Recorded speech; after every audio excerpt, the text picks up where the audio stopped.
और जनता उसके एक्शन पे बिलीव करती है, इसके कथनी पे बिलीव नहीं करती, इसे करनी पे बिलीव करती है। तो जिस वाहिनी को अपना मान लिया है तो यहाँ से वाहिनी लिखवा लेगी। बिल्कुल बिल्कुल। अगर वो मान ले कि शिवहर को अपना, तो यहाँ शिवहर लिखवा लेगी। ऋतु जायसवाल आएंगी, शिक्षा पर बहुत बड़ा काम होगा, भ्रष्टाचार मुक्त समाज बन जाएगा, जीरो घूस आपका ऑफिस हो जाएगी, संभावना बहुत ज्यादा हो। तो छोड़ने का एकमात्र रीजन था कि मैं एक ईमानदार अधिकारी रहा जी। 2.25 लाख रुपये मेरी आमदनी थी, पत्नी का प्रोजेक्ट बहुत बड़े बड़े होते थे जी। और वो विधानसभा चुनाव लड़ रही थी। मुझे लगा कि मैं अगर अपना ऑनलाइन का क्लास अच्छे से चला लूँ जी। तो उसमें मुझे बड़ी आमदनी होगी। हुआ भी ये, ताकि मेरी घंटी बजेगी कि फायर हुआ तो मैं तुरंत छोड़ के वहाँ भागूंगा, अगर मान लिया कि एक्सीडेंट हुआ तो मैं वहाँ जाऊंगा। चुनाव है, बात भी करेंगे, लोगों को समझाएंगे भी, लेकिन अपने कार्य से ज़्यादा समझाएंगे।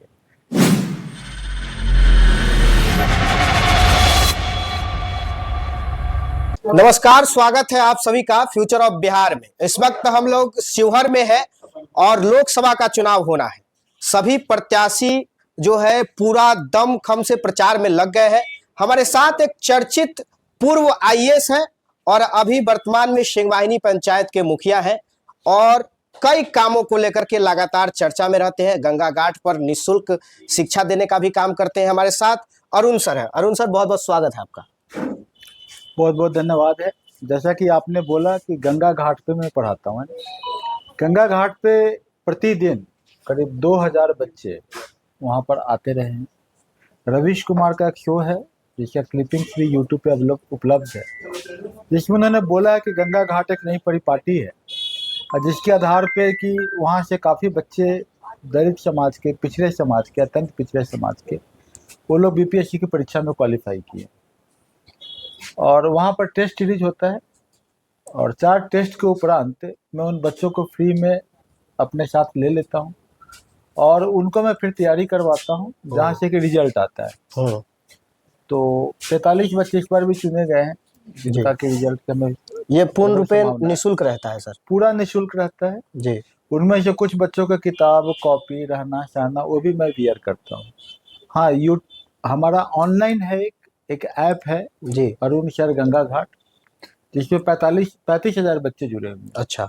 वो 100 रुपये प्रति माह के आधार पे उनको 4 या 6 टेस्ट सीरीज उनको मिल जाता है। उसमें शुल्क 100 रुपया प्रति माह है जी।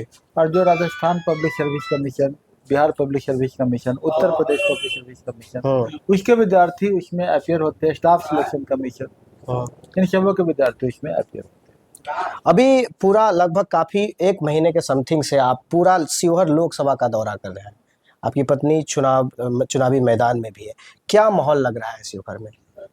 ऋतु जायसवाल एक हस्ताक्षर है और मैं कमिश्नर था सेंट्रल विजिलेंस कमीशन, केंद्रीय सतर्कता आयोग में, जहां बड़े कठिन प्रतिस्पर्धा के बाद कुछ अधिकारियों का चयन होता है।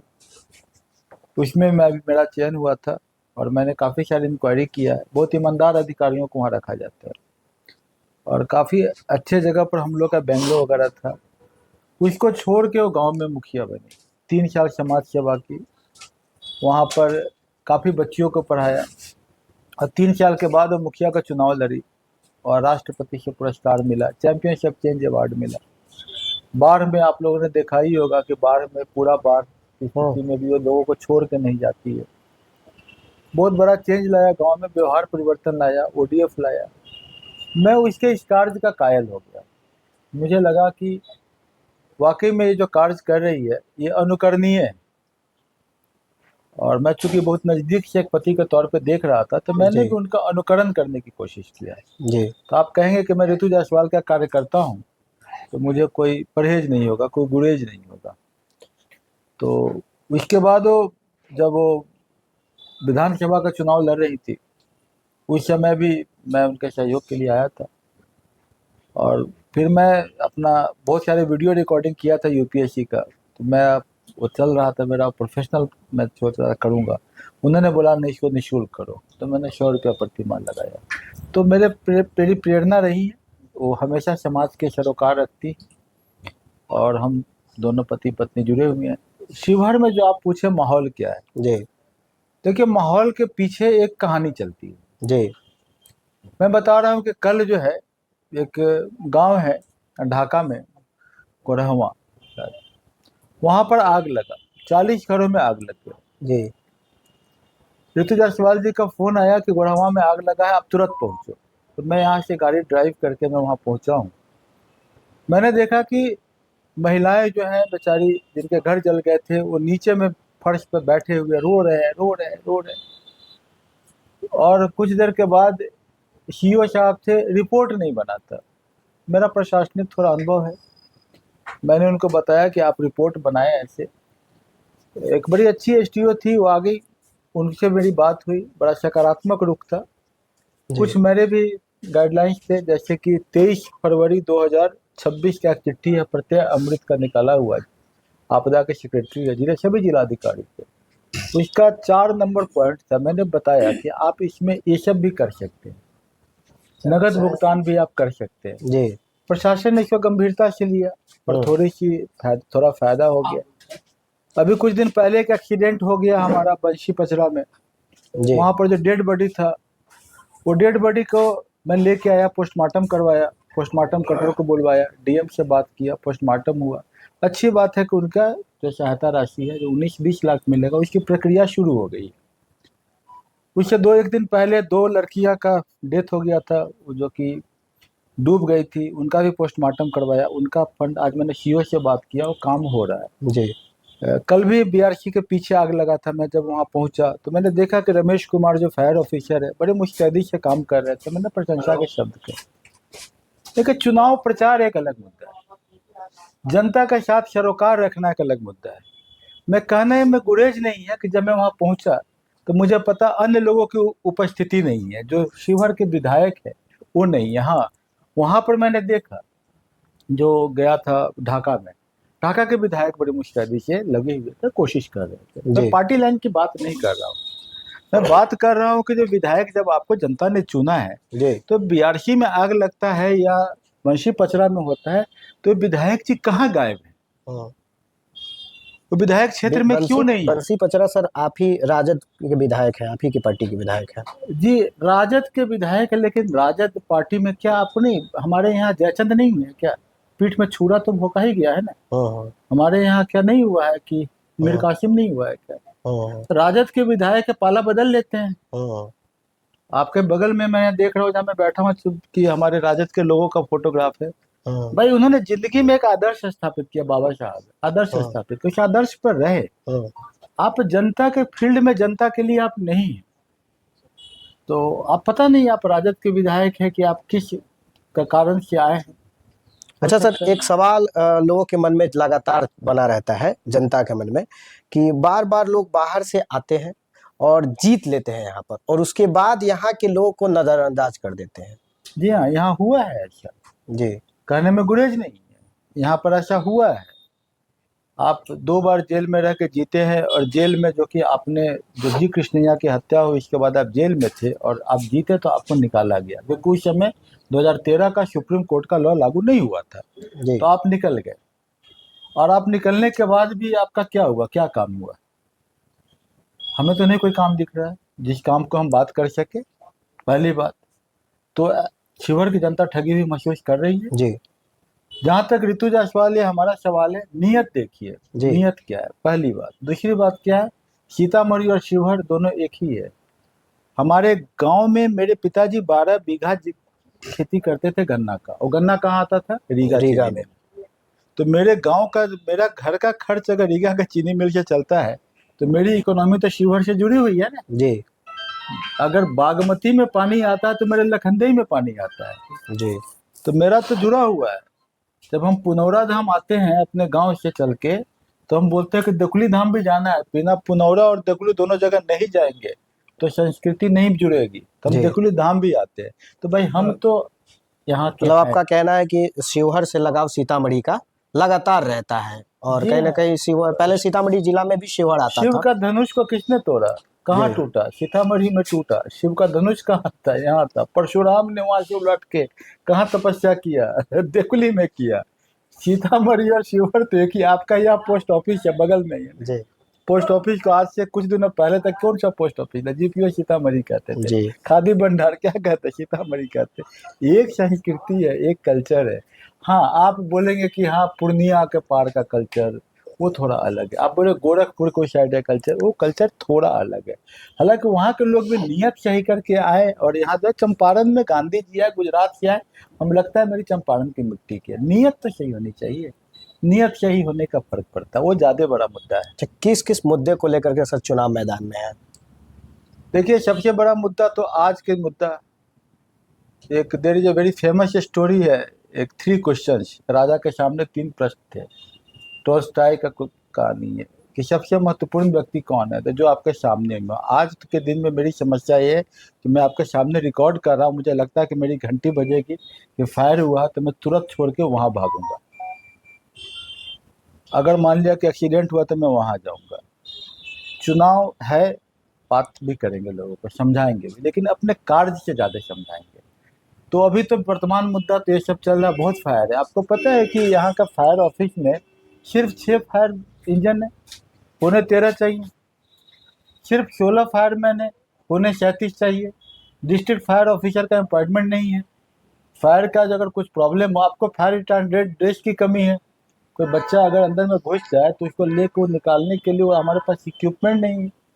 तो प्रॉब्लम्स यहाँ है। फोम एक्सटिंग्विशर में फोम का कुछ में देखना हमेशा फीलिंग हो रहा है कि नहीं, ये भी एक मुद्दा बन रहा है। तो आपको आपदा मित्र का वह अपॉइंटमेंट नहीं है, तभी तो ये समस्या अभी तो तुरंत दिख रही है। अगर दीर्घकालीन समस्या देखे, शिवहर से मुजफ्फरपुर का रेल लाइन ज़्यादा जरूरी है। शिवहर से सीतामढ़ी, सीतामढ़ी से शिवहर बापूधाम ठीक है, लेकिन शिवहर से मुजफ्फरपुर का रेल लाइन चाहिए। वो भी तो नहीं बन पाया सर। सीतामढ़ी से जो शिवहर आना था, 565 करोड़ हो गया अलॉटमेंट चुनाव का टाइम में, तुरंत में। लेकिन उसका सर्वे रिपोर्ट बना है, एस्टिमेट भूमि लैंड एक्विजिशन हुआ है, एक्ट के अंतर्गत लैंड एक्विजिशन नहीं हुआ है। तो ये जो है खाना पूर्ति हो रही है, 1998 से बात चल रही है जी, मजाक बना हुआ है, और आज तक जो है सो ये बना नहीं है। तो भाई ये कोई भी सरकार, हमें इससे फर्क नहीं पड़ता है। लेकिन बात है कि ये डीपीआर कुछ होता है, नेशनल प्रोजेक्ट रिपोर्ट 5 साल में होना चाहिए तो होना चाहिए। आपका बागमती गंडक रिवर का लिंकिंग का प्रोजेक्ट है, अभी हो नहीं रहा है। एक हरकरवा में 12 एकड़ जमीन है, उस जमीन पे हम बहुत अच्छा इंस्टीट्यूट खोल सकते हैं एजुकेशन का, वो नहीं खोल रहा है, वो खोल देना चाहिए। NH 277 यहाँ से निकलना है, शहर के बाहर से निकलना चाहिए, इसको शहर के बीच से क्यों घुसा रहे हो? ये सभी मुद्दा संसद में उठाने लायक मुद्दे हैं। अब यहाँ पर बिहार स्टेट के ऊपर में क्या प्रेशर डाल सकते हैं उसके लिए संसद के द्वारा? तो भाई ये कौन सा दारू कानून बना हुआ है, कौन सा शराब है, पकड़ लेते हो। पासी समाज के हमारे 5-5 साल लोग जेल में हैं, जिसका कि आप psychotropic drug non psychotropic drug में डिफरेंस नहीं कर पा रहे हो। तो भाई मुद्दे तो बहुत सारे हैं, इन मुद्दों पर लड़ाई सबसे बड़ी जरूरत है। ऋतु जायसवाल आएंगी, शिक्षा पर बहुत बड़ा काम होगा, भ्रष्टाचार मुक्त समाज बन जाएगा, 0 घूस आपका ऑफिस हो जाएगी, संभावना बहुत ज्यादा हो। तो ऐसा भी तो है सर कि चुनाव से पहले तो सभी नेता इसी तरह के दावे करते हैं, लेकिन चुनाव के बाद ये धरातल पे उतरता नहीं दिखता है। कैसे भरोसा करेगी जनता आप पे? ऋतु जायसवाल मॉडल में उतरता है। आज वो परिहार की विधायक नहीं है, लेकिन परिहार में जितना काम वो करती है, जनता के साथ जितना वो जुड़ी हुई है, और जितने कार्य उसने करवाए हैं, वो परिहार की जनता बता सकती है कि कितना काम हुआ है। वहाँ पर आरओ प्लांट कम से कम 50-60 लगवा चुकी है, हारी हुई विधायक है, लोगों के हर चीज़ में खरा उतरती है, कितने काम करवाती है। तो ये बात नहीं है, ऋतु जायसवाल को लोगों ने वेल टेस्टेड किया है, हर समझा है उसको, और जनता उसके एक्शन पे बिलीव करती है, उसके कथनी पे बिलीव नहीं करती, उसे करनी पे बिलीव करती है। तो क्या जनता उसे करनी को देखती है। तो क्या शिवहर की जनता ये भी भरोसा कर सकती है कि चुनाव का परिणाम जो भी हो, ऋतु जायसवाल हमेशा शिवहर में दिखेगी? चुनाव का परिणाम जो भी हो, आप शिवहर की जनता अगर उसके दिल में 40 दिन में जुड़ जाए, अगर आप इसके दिल में अपनी जगह बना लेंगे, तो महिला में दम है, वो रुकेगी, वो करेगी। ये है कि वो किस चीज़ को अपना मान ले, जैसे वाहिनी को अपना मान लिया तो यहाँ से वाहिनी लिखवा लेगी। बिल्कुल बिल्कुल। अगर वो मान ले कि शिवहर को अपना, तो यहाँ शिवहर लिखवा लेगी। तो उसमें वो है, ये उसमें है, वो जिद है, वो करेगी, करने वाली है। मतलब अगर दिल में जगह बना लिया शिवहर के लोगों ने, तो शिवहर के लिए काम करने का काम बिल्कुल करते। आपके लिए एक सवाल चलता रहता है, कई आरोप प्रत्यारोप आपके ऊपर लगते रहते हैं एक जो मामला है कई मीडिया में हमने देखा भी है चैनल पे कि आईआरएस और आईएएस ये में क्या अंतर है सर? यूपीएससी सिविल सर्विसेज एक परीक्षा होती जी है जिसमें 500 से 600 वैकेंसियाँ होती हैं। जी जब आप एग्जाम में लिखते हैं तो आप अपना चॉइस लिखते हैं, जी आप अपना कि कौन सा सर्विस आपको चाहिए और आपका क्या रैंक होता है, इसके आधार पर आपका सर्विस अलॉटमेंट होता है। मैं सेंट्रल सिविल सर्विसेज में हूँ, सेंट्रल गवर्नमेंट का। मैं मिनिस्ट्री ऑफ डिफेंस में जब जॉर्ज फर्नांडिस थे तो मैंने कारगिल वार के लिए मेरा सिलेक्शन मिनिस्ट्री ऑफ डिफेंस ने कारगिल वार में हमें कर लिया, ताकि मैं बोफर्स जो है वो आपको युद्ध फ्रंट पे पहुंचा सकूं। जिसके कारण मेरे मिनिस्ट्री में काफ़ी अप्रिसिएशन हो गया। काफ़ी लोग मुझे जान गए कि ही इज अ गो गेटर। 3 महीना में इसने 70,000 बोफर से गोले कर लॉजिस्टिक करके सप्लाई करवा दिया। जी तो थोड़ा से मेरी अच्छी पकड़ हो गई मिनिस्ट्री में, लोग मुझे थोड़ा जानने लगे, जी। लोग काम से जानते हैं ना। तो मैं मिनिस्टर ऑफ डिफेंस में काफ़ी सारे प्रोजेक्ट मुझे मिल गए, तो मुझे लगा कि ये बहुत बढ़िया है, मैं यही काम करूँगा। तो इसके बाद यूपीएससी में एक वैकेंसी निकली। जी मेरा पढ़ने पढ़ाने का बड़ा शौक है, जी मैं सोचा मैं यूपीएससी में चला जाता हूँ। जी यूपीएससी में चला गया, फिर वैकेंसी आई सेंट्रल विजिलेंस कमीशन में। जी वहाँ करीब 42 आईएएस ऑफिसर उसके अपॉइंटमेंट के लिए लाइन लगाए थे कि भाई हमको भी वहाँ अपॉइंटमेंट मिल जाए। उसमें मेरा सिलेक्शन हो गया। अच्छा तो मैं ये बात मैं नहीं कहता हूँ कि क्या ये है, मैं ये कहता हूँ कि मैंने सिविल सर्विसेज 1994 का एग्ज़ाम लिखा। उसके बाद में भारत सरकार में विभिन्न पदों पर अपना कार्य करते हुए आउट ऑफ टर्न प्रमोशन लेते हुए, नॉर्मली लोगों का प्रमोशन 7 साल में होता है, मेरा प्रमोशन 4 साल में हो गया। लोगों का प्रमोशन जो है 13 साल में जहाँ होता है मैं 9 साल में पहुँच गया, मान लिया 17 साल का प्रमोशन मैं 14 साल में कर लिया। तो मेरा आउट ऑफ टर्न प्रमोशन होता चला गया। तो मैं अपने ही सर्विस के लोगों से मैं काफ़ी ऊपर पहुँच गया। तो इसीलिए लोग मेरे साथ ऐसा जोड़ते हैं। एग्ज़ाम चूँकि आईएएस का एक ही होता है, जी और इससे बड़ी बात ये नहीं है, बड़ी बात ये है कि मैं जब से एग्ज़ाम निकाला है तब से मैंने इतने लोगों को गाइड किया है, इतने लोग निकले हैं। मैं आज भी एग्ज़ाम लिख सकता हूँ, मैं आज भी एग्ज़ाम निकाल सकता हूँ और आज भी लोगों को निकलवा रहा हूँ, ये ज़्यादा महत्वपूर्ण है। सर, छोड़ने का रीजन क्या था? छोड़ने का एकमात्र रीज़न था कि मैं एक ईमानदार अधिकारी रहा। जी 2.25 लाख रुपये मेरी आमदनी थी। पत्नी का प्रोजेक्ट बहुत बड़े बड़े होते थे जी और वो विधानसभा चुनाव लड़ रही थी। मुझे लगा कि मैं अगर अपना ऑनलाइन का क्लास अच्छे से चला लूँ जी तो उसमें मुझे बड़ी आमदनी होगी। हुआ भी ये, जब मैंने 12 से वीडियो डाले अपने सर, आप क्लास नौकरी में रहते हुए ऑनलाइन का क्लास चलाते नहीं चला सकता। नौकरी में छोड़ के 3 महीना में मैंने 12 से वीडियो बनाया जी जब मैंने बीआरएस किया। तो इससे मेरी घर में आमदनी ज़्यादा। आज 35,000 बच्चे जुड़े हुए हैं। 35,000 गुना 100 जोड़ लीजिए कितना होगा, आप समझ सकते हैं। मतलब उससे मैं 7 गुना ज़्यादा मेरी वाइट आमदनी हो सकती है, समझ गए। और दूसरा चीज़ है कि मैं पत्नी के राजनीतिक कार्यों में मैं बिना मिसकंडक्ट किए मैं पहल कर सकता हूँ। तो ये 2 कारणे थे जिस कारण कि मैंने बीआरएस लेने का सोचा। बीआरएस लेने के बाद मैं दोनों कार्य कर रहा हूँ। मैं एक ऑनलाइन क्लास भी चला रहा हूँ, मैं गंगा घाट पे फ्री में पढ़ा रहा हूँ, मैं बच्चों को बना भी रहा हूँ, मैं व्हाइट में ज़्यादा आमदनी कर पा रहा हूँ, है ना। और मैं कोई हैंकी पैंकी नहीं हूँ, इसमें सभी कुछ सही होता। पढ़ाना है आपको, आपको पढ़ना है, आप पढ़ाओ, फीस तय है, टैक्स पे करते हैं,